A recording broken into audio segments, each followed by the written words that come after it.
Bom dia, irmãos, irmãs, os que estão aqui e os que vão assistir depois da gravação. Quero começar primeiramente orando, né? Senhor Deus e Pai, obrigado por esse momento. Ó Pai, obrigado porque o Senhor tem nos cuidado, o Senhor tem nos protegido de todo mal. Ó Pai, o Senhor tem provido, Senhor, as nossas necessidades, Senhor. Obrigado, Pai, porque como casais sentimos-nos cada vez mais fortes, ó Pai, sentimos como família também cada vez mais forte, Senhor. Venha nos conduzir, ó Pai, venha nos trazer aquilo que o Senhor quer que vejamos, Senhor, que consertemos, que seja conforme a sua vontade as nossas vidas, ó Pai. Dirija esse estudo, Senhor, que eu seja só uma ferramenta sua, Pai, e esteja com cada um aqui, principalmente naquilo que eles necessitam de Ti, Senhor. Eu agradeço mais uma vez, Senhor, esteja com esse ministério, com as famílias, com os casais aqui, Pai. Eu oro agradecida no nome santo do nosso Senhor Jesus Cristo. Amém. Hoje a gente está começando com um número meio tímido, mas Deus sabe de todas as coisas, né? Nós começamos os estudos, né, já tem quase um mês que estamos falando sobre um casamento segundo o coração de Deus. E nós usamos o texto de João, onde fala sobre o casamento lá em Caná da Galileia, para ilustrar aquilo que Deus tem colocado no casamento, né? A gente usa o texto para ilustrar e tira aquilo que aconteceu no texto para trazer para o nosso casamento, para a nossa vida, para a nossa família. Então, só para falar um pouquinho do que nós vamos falar, começar falando um pouquinho do nosso estudo hoje, a gente vai tratar sobre a ansiedade no casamento. Não só no casamento, né? A ansiedade, ela tem atingido a família, os jovens, as crianças, bebês, os mais velhos, os intelectuais, os de pouco estudo, de pouca cultura. Então, tem sido como diz meu filho, uma bola da vez, né?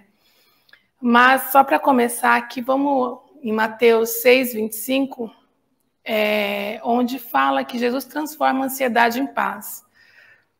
Portanto, eu lhes digo, não se preocupem com suas próprias vidas, quanto ao que comer ou beber, nem com seus próprios corpos, quanto ao que vestir. Não é a vida mais importante do que a comida e o corpo mais importante do que a roupa? Observem as aves do céu, não semeiam, nem colhem, nem armazenam em celeiros, contudo, o Pai Celestial as alimenta. Não dê vocês muito mais valor do que elas. Não tem vocês muito mais valor do que elas? Quem de vocês, por mais que se preocupe, pode acrescentar uma hora que seja na sua vida? Pode ir para o próximo, Franklin. Então, só para retomar um pouquinho que nós já falamos a respeito do casamento nesses últimos dias de estudo que o Franklin já trouxe, o Emerson e a Bruna, né? E é muito legal que a gente acaba trazendo um pouquinho das nossas experiências para falar, né? Como a gente falou semana passada, que a gente trazer as nossas experiências, dividir o nosso testemunho com os irmãos também é bênção, né? Então, lá em João 2, de 1 a 12, que a gente falou, já usou bastante esse texto durante esse estudo, eu só vou retomar um pouquinho o que já foi dito para a gente chegar no estudo de hoje, né? Lá, então, todo mundo conhece muito bem a história do primeiro milagre de Jesus, onde ele transformou a água em vinho quando acabou o vinho da festa, né? E tudo estava indo muito bem no casamento, tudo estava indo conforme o que mandava a tradição, né? Muita comida, bebida, festa, Só que vai chegando no final, não no final da festa, chegou um determinado horário da festa, lá foi acabando o vinho, né? E acabando o vinho é como se acabasse a festa, né? O vinho era a bebida que se servia, era como se fosse o status, né? Não tinha como comemorar, fazer uma festa de casamento sem o vinho, né? E aí, no meio da festa, acaba o vinho, né? Como que fica, né? Para os donos da festa e até mesmo para as pessoas convidadas. E nessa parte da história que a gente começa a falar um pouquinho sobre o primeiro milagre de Jesus. Pode passar. E aí, retomando o estudo que já foi feito, né, até aqui, olhando para esse episódio do findar das botijas de vinho, né, a gente pode ver algumas coisas que aconteceram, né, nesse episódio, que são coisas que são semelhantes às coisas que acontecem na nossa vida como casal, como família. A primeira coisa que nós estudamos aqui foi a ira, né? Imagine a pessoa que tinha planejado aquela festa, né, perante os donos da festa. Os donos da festa falam, e aí, acabou o vinho, você não planejou direito, você não calculou. Imagina a raiva, né, a ira daquela pessoa perante aquela pessoa que tinha organizado a festa, né? O status, o bom da festa acabar. Imagina, você não conseguir ver o horizonte, né? Você só vê que aquilo acabou, que acabou a festa, que você está com problema, e aí você não consegue imaginar o que mais pode acontecer, só vem aquele sentimento de raiva, de ira, e tudo aquilo vai se transformando numa confusão. Mas, com isso, a gente consegue aprender que para tudo tem um jeito, né? Nada melhor do que passar por as dificuldades, assim, tendo paciência, sendo manso, tendo sabedoria de conduzir a situação, e isso no casamento. Nós já falamos um pouco sobre isso, só estou retomando, né? A ira e a impaciência atrapalham muito o relacionamento do casal, mas o verdadeiro amor tudo espera, conforme lá em 1 Coríntios 13, 4, o casamento precisa dessa talha. A talha é a botija, né, a garrafa onde as pessoas armazenavam a água, né? Então, Jesus tem o poder de transformar a ira em paciência e com isso, transformar também o relacionamento do casal. E isso dissipa, né, para a família. Aí também estudamos sobre a decepção, que a decepção nós podemos transformar ela em esperança, né? Quando a pessoa espera algo de alguém e essa pessoa não corresponde, fica decepcionada. O casamento precisa ser alimentado com esperança e sonhos de um futuro feliz. O casamento precisa de uma reserva, que fosse a botija, né, de esperança para vencer a decepção da vida. Então, a decepção, no caso da história do fato, né, do vinho, imagina os convidados lá se preparando para a festa, que vai tomar o vinho, né? Imagina a decepção dos noivos da festa, que acaba com o acabar do vinho, né? Mas e onde fica a esperança, né? Onde fica o confiar, né? E eu acho que foi o Emerson que trouxe essa palavra da esperança, não foi o Emerson que trouxe? E a vida passa, nós passamos por algumas situações na vida que não conseguimos ver além, não conseguimos ver aonde nós vamos conseguir resolver, né, determinado problema, mas aonde está a nossa esperança, né? Onde está a nossa confiança, né? Então, sempre devemos alimentar a esperança de uma forma regrada, né? O Senhor nos dá o equilíbrio para aquilo que precisamos ter, para como conduzir a nossa vida numa situação de desespero, né? E a decepção é uma coisa que destrói, principalmente no relacionamento, né, entre homem e mulher. Você convive com a pessoa há tanto tempo e às vezes você gera uma expectativa nela, você espera dela algumas coisas que talvez não seja para ela fazer, e aquilo vai dando um desgaste, vai acontecendo é como se fosse esticando um elástico, que ele vai gastando, e aí você não consegue mais olhar para a pessoa do mesmo jeito. Você olha para ela como se fosse um elástico rasgado, já desgarçado. Só que isso vai minando, né, a esperança. Então, mais uma vez, só retomando o que já foi estudado aqui, né, a esperança nossa está em Cristo, não na expectativa que nós geramos nas pessoas. O descrédito foi o que a Bruna trouxe na última aula, né? Aquela família e o mestre e o mestre Sala teria um descrédito total da sociedade quando a festa acabasse por conta da falta do vinho.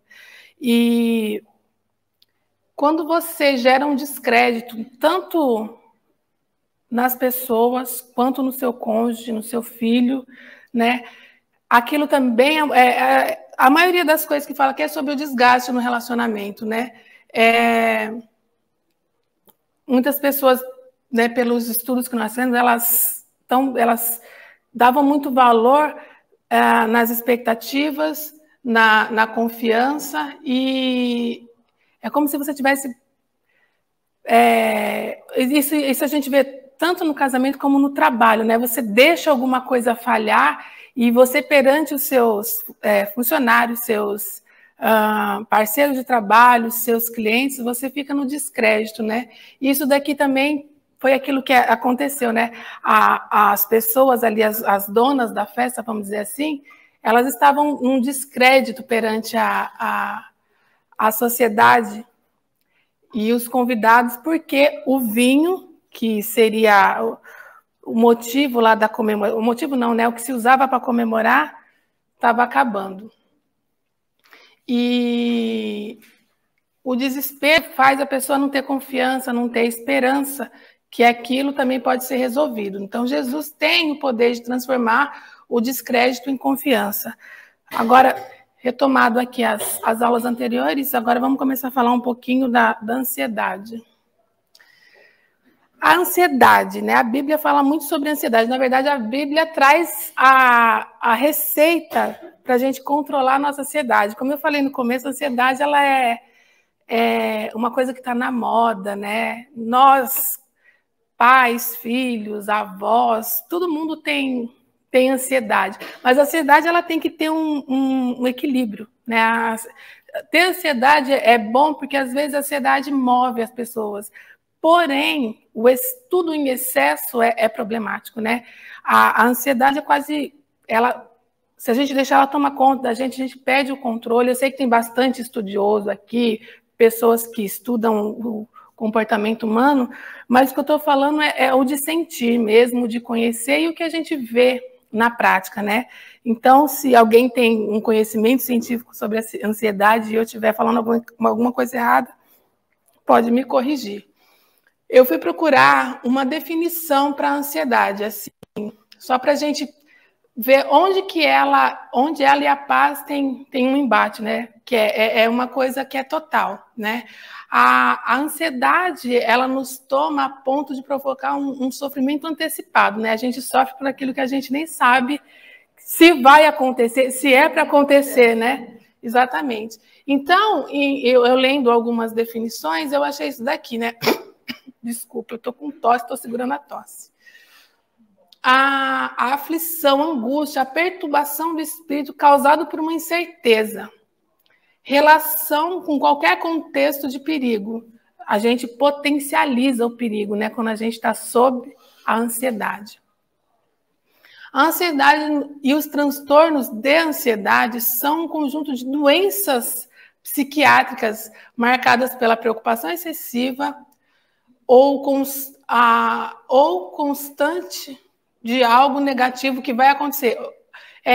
A expectativa de algo geralmente negativo, né? Vai dar ruim, vai dar errado, ele não vai gostar, eu não vou atender a expectativa, já deu uma taquicardia, já não aguentei mais, já quis fugir.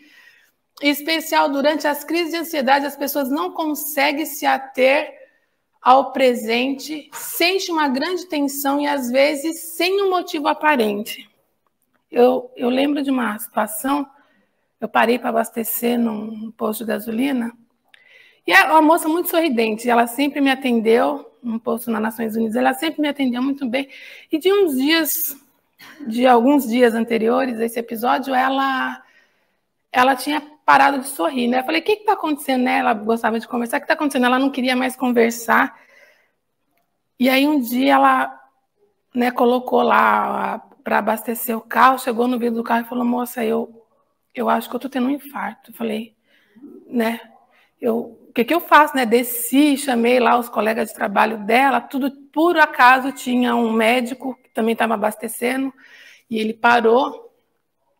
Ele já abriu aquela maleta, já colocou, falou, não, ela está com a pressão normal, e ela falando que ela ia morrer, ela grudou no braço dele falando que ia morrer, que ela não conseguia levantar, que um monte de coisa. Ele falou, olha, ela precisa ir para um médico, ela precisa, né, ser atendida, mas provavelmente ela está tendo uma crise de pânico, ansiedade, alguma coisa.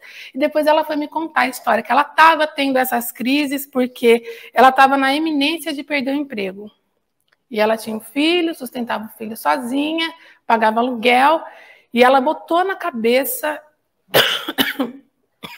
que ela ia perder o emprego. Então, a partir do momento que o estabelecimento que ela trabalha sinalizou que ela estava, né, passando por uma dificuldade, ela já falou, eu vou ser a próxima.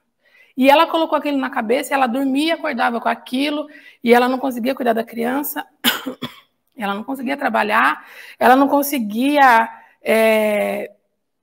se ver em outra situação a não ser na rua, com o filho, faltando o que comer para o filho, e aquilo ela foi tomando conta dela, que aí chegou esse dia que aconteceu desse jeito, que ela chegou a cair mesmo. Isso já aconteceu com o funcionário do Franklin, que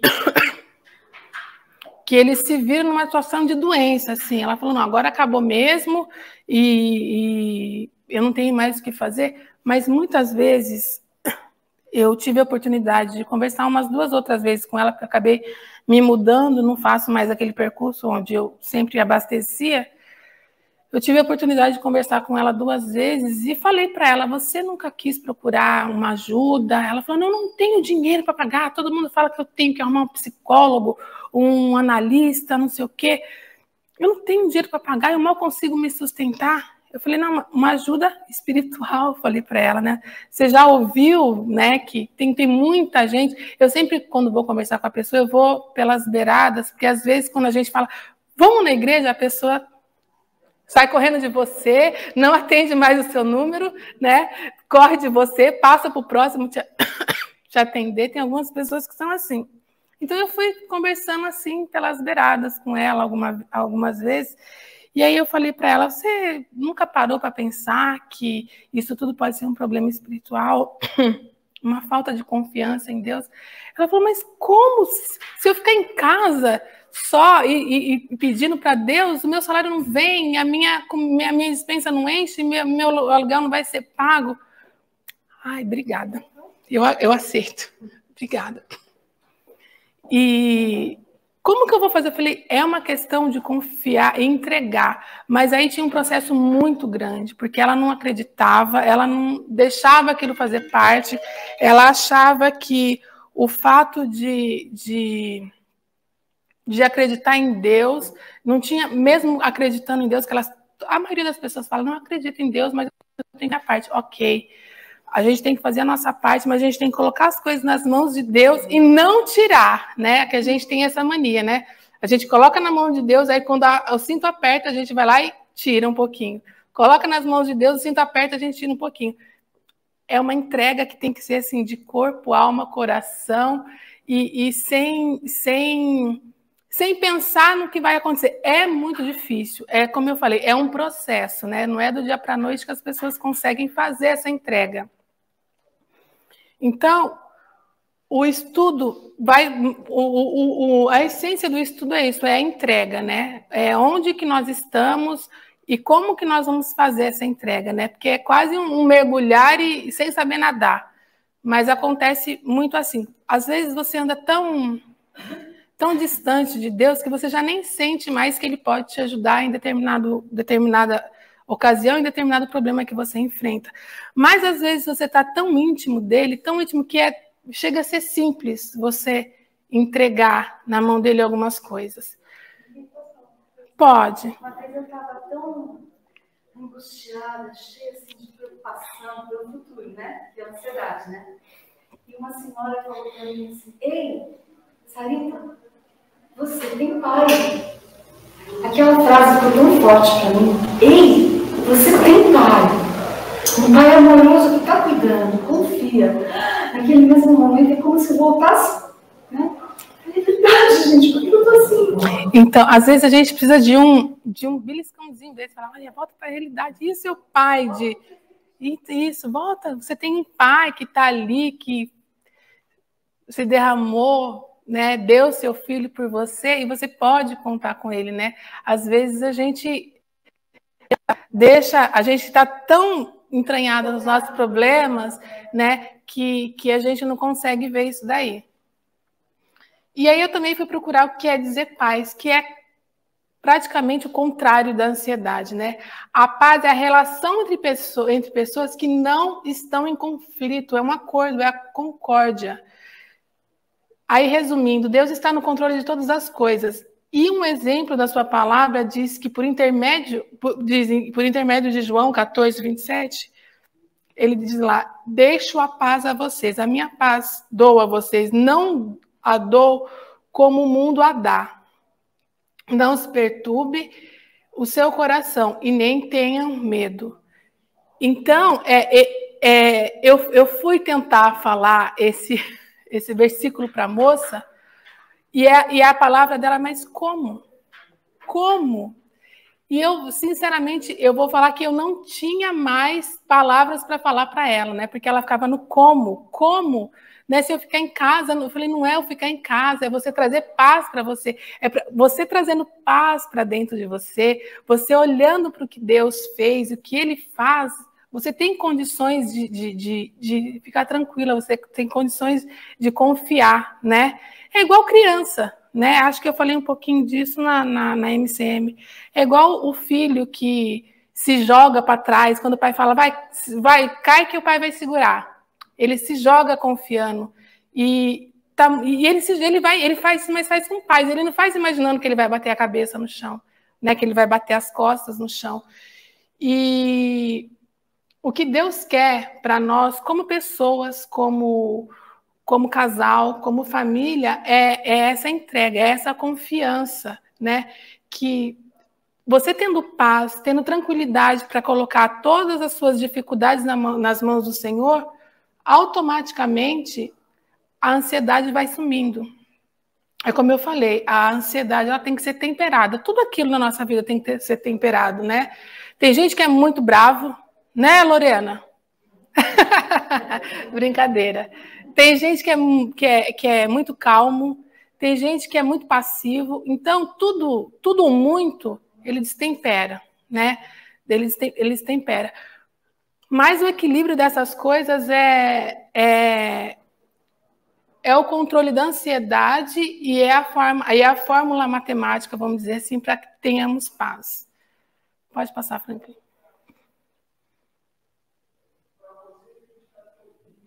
Repetir esse versículo para si mesmo é muito bom. É muito bom lembrar. Tem algumas coisas que a gente é muito bom estar lembrando. Morreu? Aí aqui, eu até esqueci de colocar um título, mas são algumas coisas que está escrito na Bíblia, que são algumas coisas que a gente tem como ferramenta para usar na hora que a gente estiver num momento de desespero, né? Primeiro, orar, né? Quando a gente não se permite orar, a gente também não tem uma comunicação com Deus, a gente não tem aquele degrauzinho que faz você chegar mais um pouquinho perto de Deus, perto do que Ele tem para você, perto da tranquilidade que Ele pode te trazer, porque não adianta você querer ter confiança de última hora e não conseguir confiança de última hora em alguma coisa ou em algum ser que você não está próximo, né? É igual tem muita gente que fala, mas vai comprar alguma coisa e fala, mas eu não confio nesse site, eu nunca vi, não confio nessa marca, eu nunca vi de perto, nunca experimentei, né? Então, a oração é uma das ferramentas que nós temos para começar a controlar nossa ansiedade, né? Lá em Filipenses 4, 6, está escrito, não andeis ansiosos por coisa alguma, antes, em tudo sejam os vossos pedidos conhecidos diante de Deus, pela oração e súplica com as ações de graças, e a paz de Deus, que excede todo o entendimento, guardará os vossos corações e os vossos pensamentos em Jesus Cristo. Então, aqui está escrito, né? Não andeis ansiosos, né? e deixe tudo conhecido a Deus através da oração e súplica. Então, é como se fosse uma receita mesmo, né? Que a gente não lê, que a gente não consegue entender, mas tudo isso está ligado à ansiedade. Quem está no olho do furacão não consegue pegar e folhear a Bíblia e falar, hoje eu vou estudar, ou então hoje eu vou para o meu cantinho orar, né? Vou ali conversar com Deus para eu alcançar esse meu nível de intimidade com Deus a ponto de conseguir entregar, confiar e ter a paz. Outro ponto que a gente pode tirar dali. Entregue a ansiedade para Deus. Deus é infinitamente maior do que os problemas que nós carregamos. Ele é juiz, ele é médico, ele é pai, ele é cuidador, ele é tudo. Então, na Bíblia fala que não tem nenhum fardo maior que você carregue, não é maior do que aquilo que você pode carregar, né? Desculpa aí a troca das palavras, mas é mais ou menos isso. Então, tudo aquilo que a gente carrega não é maior do que aquilo que a gente tem a capacidade de carregar. Então, a entrega também faz parte da nossa receita lá. 1 Pedro 5,7. Lancem sobre ele toda a sua ansiedade, porque ele tem cuidado de vocês. Muitas pessoas, às vezes, elas têm a facilidade, por exemplo, receber o diagnóstico de uma doença. Muitas pessoas recebem o diagnóstico de uma doença como uma sentença de morte. Muitas pessoas. E isso também é gerado por conta da ansiedade, que não deixa a pessoa enxergar que, por muitas coisas, o ser humano tem que passar. Se Deus permitiu a pessoa passar por aquilo, existem algumas coisas que Deus permitiu e tem um propósito, né? Então,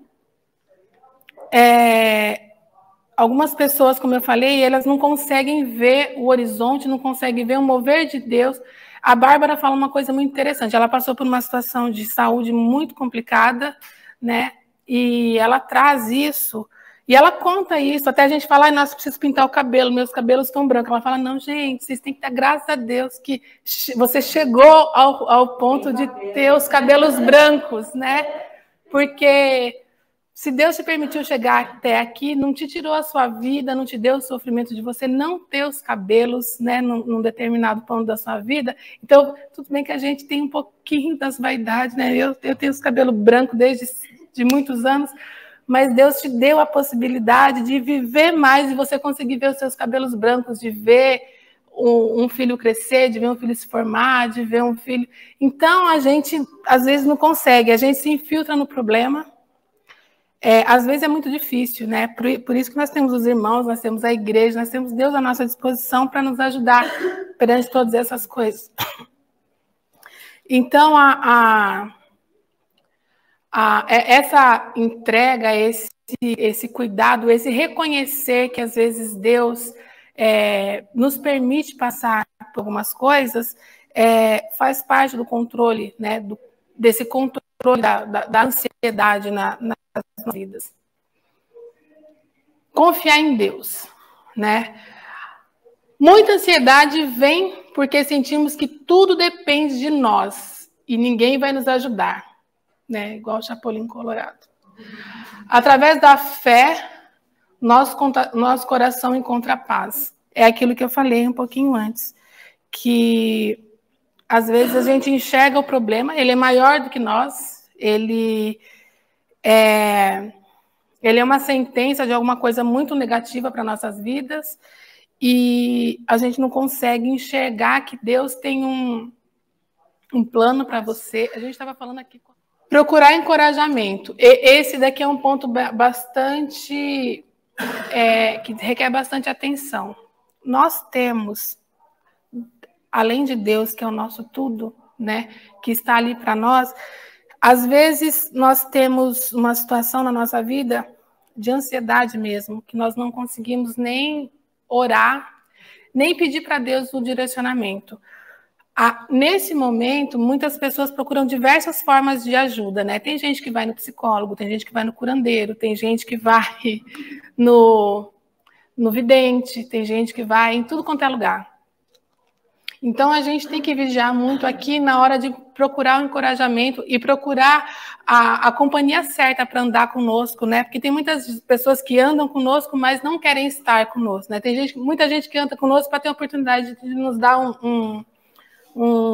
como que chama isso? Que a pessoa puxar o tapete, dar te colocar na frente para você cair. Então, tem muita gente que anda com você, mas não para estar com você, mas para arrumar uma oportunidade de derrubar. E aqui também, né, que a Bárbara não fique brava de eu falar com ela, eu lembro dela contar que quando ela passou por um problema, ela falou, eu não conseguia orar por mim, eu não conseguia pedir para Deus, eu só olhava o meu problema, mas graças a Deus eu encontrei pessoas que veio com uma palavra, né, de encorajamento, a pessoa que veio orar por mim, a pessoa que veio me tirar daquele estado de inércia, de desespero, né? E Deus usa algumas pessoas, mas para isso a gente tem que ter o direcionamento certo, a gente tem que ter uma intimidade com Deus a ponto de ter a sensibilidade de discernir o que é bom e o que é ruim, né? Eu tenho um casal de amigos, oro muito por eles, eles estão com uma certa dificuldade, mas eles têm a mania de buscar o passe, né? Eles têm a mania de buscar o passe quando eles têm um problema. E eu, como uma pessoa cristã, eu falo, meu Deus, o que mais que eu tenho que fazer para chegar no coração deles, né? E a gente tem trabalhado nesse sentido, Franklin tem conversado muito com ele, eu tenho conversado com ela, tem pessoas que chegam no ouvido dela e falam, você não precisa passar por isso, né? Larga a mão, né? Esse negócio de submissão é coisa do passado. Sem entender o que é submissão, as pessoas falam, submissão é coisa do passado, né? Aquela voz bem suave no seu ouvido, né? Assim, te colocando... Aí não pensa que é mais uma família que pode ser destruída, é mais uma família que vai levar por muito tempo, às vezes, um trauma, né? A pessoa já está fraca a ponto de não reconhecer que Deus tem um propósito na vida dela.